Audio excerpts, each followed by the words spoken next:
Las autoridades sanitarias venezolanas niegan los informes sobre una misteriosa enfermedad que ha causado 8 muertes en apenas 10 días. Los reportes hablan de personas fallecidas en solo 72 horas después de mostrar síntomas como fiebre, manchas en la piel, burbujitas en la boca y hemorragias masivas. Los médicos ya descartaron que se trate de ébola, dengue o chikungunya, pero aún no han dado con el diagnóstico.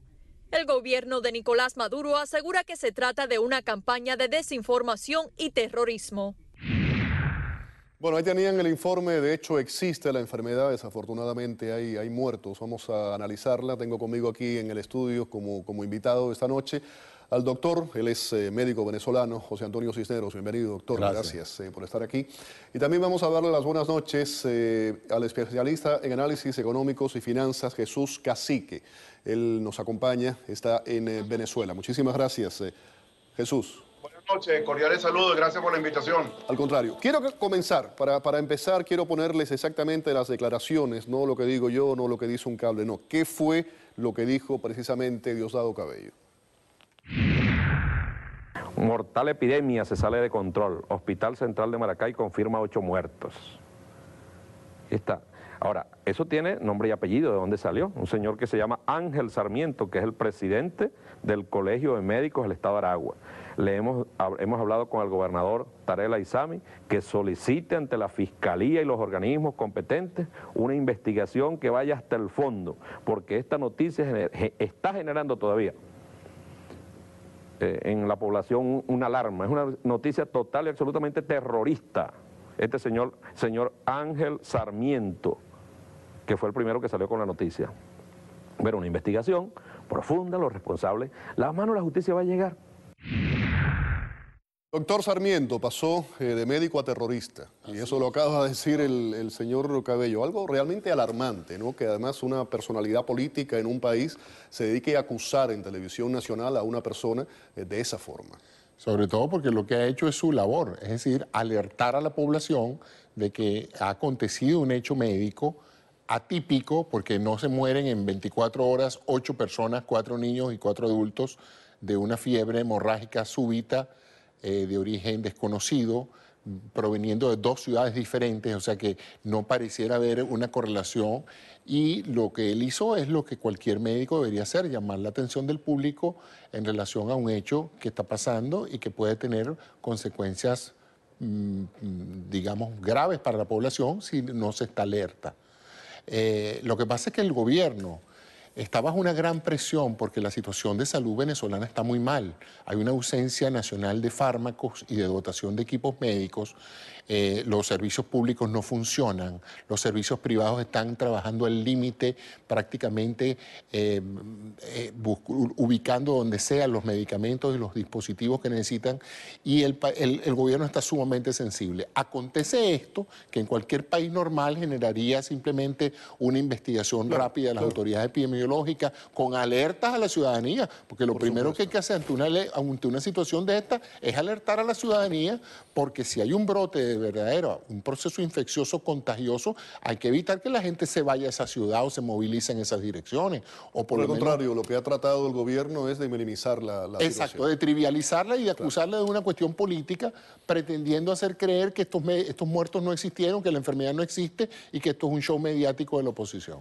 Jesús Cacique, su especialidad es el tema económico, la finanza, si estamos hablando de medicina, ¿no? Tengo aquí conmigo al doctor Cisneros, pero la pregunta que quería hacerle, él hablaba de esa implosión social, de esos graves problemas económicos que hay en el país. ¿Es una forma de desviar la atención de los verdaderos problemas que tienen los venezolanos, el venezolano de a pie? Sí, bueno, efectivamente, gracias por la invitación. Venezuela atraviesa por una fuerte crisis económica, un desorden fiscal, desorden monetario, imposible controlar y abatir la inflación, una serie de trapos rojos que viene estableciendo el gobierno, recientemente atacando a técnicos, atacando a una serie de economistas, no van a resolverse los problemas estructurales. Para que tenga una idea, la inflación anualizada en Venezuela es 63,4%. Supera el 10%, 10 veces América Latina. No hay ningún país en la región que vaya a cerrar el año 2014 con 2 dígitos. La excepción es Venezuela y Eritrea. Venezuela debe estar cerrando con una inflación el año 2014 alrededor del 74% si el gobierno posterga y soslaya las medidas económicas para el año 2015. Yo dificulto que este año el gobierno vaya a devaluar, ya damos un trimestre por descontado, que es el que queda del resto del año. Y en el primer trimestre del 2015 vendrá una devaluación en Venezuela, el incremento del precio de la gasolina. No dificulto que vaya a postergar las medidas para el segundo trimestre del año 2015 por razones electorales. Entonces el año 2015 es un año muy difícil para todos nosotros los venezolanos y deberíamos estar cerrando con una inflación que debe estar superando el 100% para el próximo año. Y con una pequeña diferencia, que el año 2013 Venezuela cerró con una exigua o un nivel muy bajo de crecimiento económico, alrededor del 1,3%. El año 2014, la contracción económica en Venezuela debe estar alrededor de 3,5, 4%, combinado con una inflación del 70, 74%, una combinación perfecta de estancamiento económico, en términos técnicos, estanflación económica. Y en la medida que el gobierno no genere productividad y no genere confianza, difícilmente podamos nosotros los venezolanos experimentar sendas de crecimiento económico sostenibles a mediano y a largo plazo. En el año 2007 las expropiaciones le causaron un profundo daño a la economía venezolana. Hay un sector muy importante en Venezuela que es el sector manufactura, sector alicaído, un sector fuertemente golpeado, representa aproximadamente 15 puntos del Producto Interno Bruto, y el sector comercio, que en el año 2013 el gobierno comenzó un ataque férreo a una tienda llamada DACA, el famoso DACAzo, y obviamente que también causó un fuerte daño al sector comercio. Entonces tenemos la combinación de dos sectores, sector manufactura, sector comercio, que representa una cuarta parte del Producto Interno Bruto. Están en una situación muy difícil, que incluso el año 2014 ambos sectores cerrarán en saldo negativo. Sí, cacique, déjeme preguntarle sobre el tema de la inflación. Usted hablaba del año anterior y lo que está ocurriendo. Siempre hubo dudas sobre esos números que presentaba el gobierno y que podían haber sido manipulados. Según informes que tengo en esta ocasión, se ha podido comprobar, hubo negligencia, hicieron un trabajo tan burdo que se pudo comprobar que los números habían sido ampliamente manipulados. Sí, efectivamente, el informe...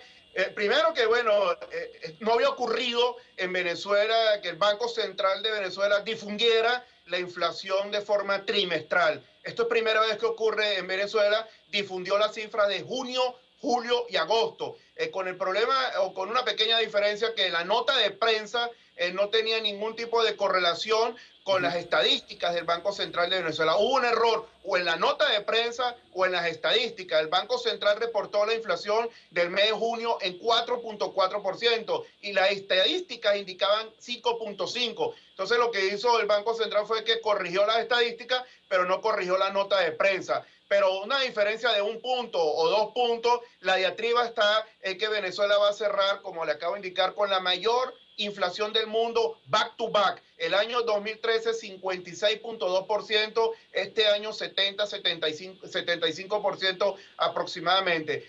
Dos razones fundamentales. La liquidez monetaria interanualmente ha incrementado 70%. Imposible controlar la inflación con un incremento de la liquidez monetaria en un 70%. Y el financiamiento del Banco Central de Venezuela a la alicaída PDVSA es 81 mil millones de dólares. Entonces, con un desorden fiscal, desorden monetario, cualquier meta que establezca el gobierno central va a ser inviable e insostenible, ¿no? Obviamente que en las estadísticas del Banco Central de Venezuela hay un control en la inflación, aunque una inflación del 3,3%, para que tengan una idea. Perú, Chile cerró y Colombia cerró el año 2013 con una inflación de un solo dígito del 3%, y en Venezuela la inflación en un solo mes mayor que la de Chile, la de Colombia y la de Perú. O sea que no es nada alentador una inflación del 3,7 o del 4,4% que fue en el mes de junio. Próximamente debe estar presentándose el presupuesto para el año 2015, un presupuesto de la nación que tiene más componente político que términos económicos, ¿no? Inviable crecimiento económico, inflación insostenible e incluso ya el tipo de cambio de 6.30 y el tipo de cambio de CINME 11,7, que son los dos. Tenemos un control de cambio en Venezuela muy férreo que ha generado fuerte desequilibrio, fuga de capitales, corrupción y caída de las reservas internacionales. Estos dos tipos de cambios son insostenibles y en la medida que usted continúe anclando el tipo de cambio, obviamente la demanda de divisa va a ser infinita. O sea que esto significa que la devaluación, para de alguna forma u otra poder fomentar las exportaciones tradicionales en Venezuela, las no petroleras, el gobierno tiene que devaluar, pero el gobierno tiene un miedo profundo. O sea, el gobierno le huye a las medidas económicas, bueno, porque no va a tener el apoyo primero de sus adeptos y segundo del país, ¿no? Pero seguir postergando las medidas económicas le están causando un profundo daño a la economía venezolana. Cacique, muchísimas gracias por haber estado con nosotros en el programa. Jesús Cacique, especialista en análisis económico y finanzas. Nos salimos un poco del tema del que estábamos hablando, pero me parece que usted, su país, Venezuela, lo vi que estaba... Lo más dramático de todo, y hoy la noticia, bajó la cesta petrolera venezolana a $90. Sí. Cosa muy mala noticia, que en medio de toda esta crisis económica baje el precio del petróleo venezolano. Además, ¿en qué posición queda el Banco Central, no, con todo esto que estábamos... Ahora, la mayor crisis, aparte de la parte económica y la inflación que agota los presupuestos familiares, etcétera, es la carestía. No hay que comprar. O sea que no hay gente que no se puede operar porque no dispone de las prótesis, no se dispone de... Tú puedes creer, chico, que no hay posibilidades de hacer ciertas transfusiones porque no hay las bolsas plásticas para colocar la sangre. Hablamos un país con las riquezas naturales. Entonces eso es un drama porque eso sí afecta a la gente el día en que se enferman. El señor Cacique mencionaba algo que en Venezuela, en Cuba, ha ocurrido lo mismo, lamentablemente. Todo se lleva al terreno político, lo económico se lleva al terreno político y el tema este de la salud, del que estábamos hablando, también se lleva precisamente al tema político.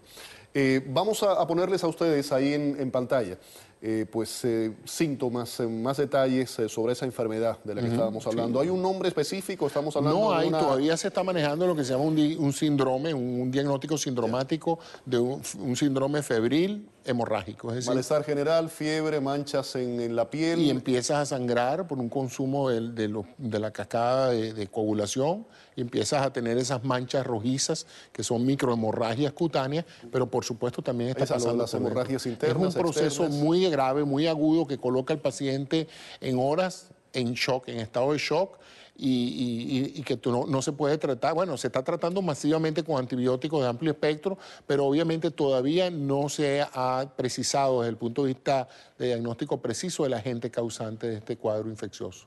Antes de irme, rápidamente, quiero ponerles a ustedes una declaración del gobernador de Aragua que dice que eso no existe. Él está negando la presencia de la bacteria en el hospital. Y de los muertos. Repito, no hay ébola en el Hospital Central de Maracay, no hay muerte por meningococcemia. Las otras causas que hay son causas que en ningún momento tienen un común denominador. Eso es lo que le debería interesar a los medios, lo que la gente debe estar clara. No hay muertes que tengan un común denominador, y mucho menos por situaciones generadas en el propio hospital, es decir, que exista alguna bacteria o alguna contaminación que le haya generado la muerte a alguna persona. Eso es absolutamente falso. Pero eso era no el gobernador, sino el secretario de Salud de Aragua que hacía esas declaraciones, y a ese señor le está creciendo la nariz como a Pinocho. Bueno, si eso fuese así, serían muy buenas noticias. Por supuesto. Pero claro, de todos modos la alarma ocurrió, los muertos están allí, el proceso fue crítico. La labor del gobierno no es alertar, prevenir. Claro. No se hace de esa forma. Que después se descubra que no es un proceso infeccioso, que fue otro agente, que el hospital no está contaminado. Todo eso es posible, pero la alerta había que hacerla. Le agradezco, doctor, el que haya estado aquí con nosotros en el programa. Muchísimas gracias. Vamos a la pausa. Al regreso, Hamás se propone a Israel un diálogo cara a cara. Pero antes, imágenes de la contraofensiva kurda contra el grupo terrorista Estado Islámico, ISIS. Los kurdos han publicado imágenes de la contraofensiva contra las tropas del grupo terrorista Estado Islámico ISIS. Se trata de los primeros videos que muestran derrotados a los radicales de ISIS, pero son también de una crueldad manifiesta. Los kurdos, conocidos por su temeridad, fueron elegidos para enfrentar a los feroces fanáticos y están siendo armados por diferentes naciones. Estados Unidos, con los ataques aéreos selectivos en Irak, respaldó su avanzada, pero la batalla terrestre se ha vuelto brutal.